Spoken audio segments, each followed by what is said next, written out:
সাধারণত মেয়েদের মেনস্ট্রুয়েশন হয় 21 দিন অন্তর অন্তর অথবা 35 দিন পর পরে, এর মধ্যে কমন হলো 28 দিন পর পরে। কাজেই এবং যে কোনো বয়সেরই আসতে পারে। বেশিরভাগ আমরা দেখি যে অ্যাডোলেসেন্স পিরিয়ড, যাদের প্রথম মাসিক শুরু হয় সেটা একটা গ্রুপ আসে।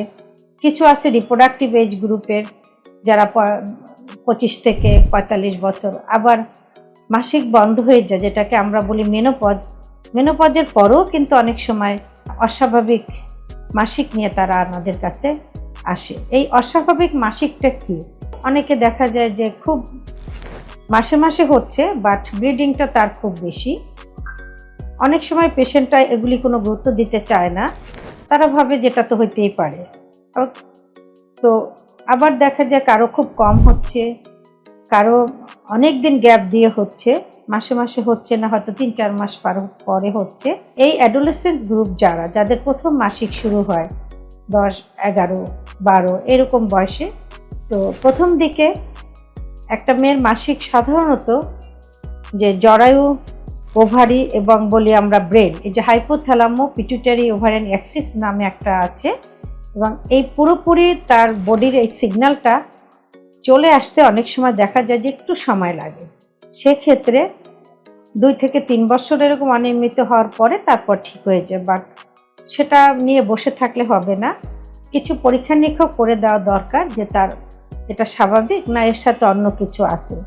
যেমন এই বয়সে তার পিসিওএস থাকতে পারে, তারপর তার হরমোনাল সমস্যা থাকতে পারে, থাইরয়েডের প্রবলেম থাকতে পারে, অথবা আমরা বলি যে ব্লাডে কোনো প্রবলেম আছে কিনা, তার কোনো ব্লাড রিলেটেড কোনো কোয়াগুলেশন ডিজঅর্ডার আছে কিনা, কাজে এবং জরায়ুতেও সমস্যা থাকতে পারে। কাজে এ ধরনের সমস্যা হলে আপনারা আসবেন এবং আমরা কাউন্সিলিং করে বলি সব কিছু যদি নর্মাল থাকে ইনশাল্লাহ ঠিক হয়ে যায়।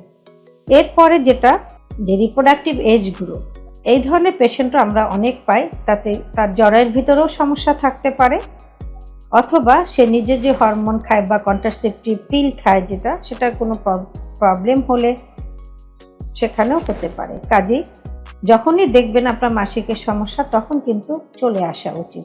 আর একটা প্রবলেম আমরা যেটা পাই সেটা হলো যে পোস্টপার্টাল ব্লিডিং বলি আমরা, সেক্সুয়াল রিলেশন পরে ব্লিডিং।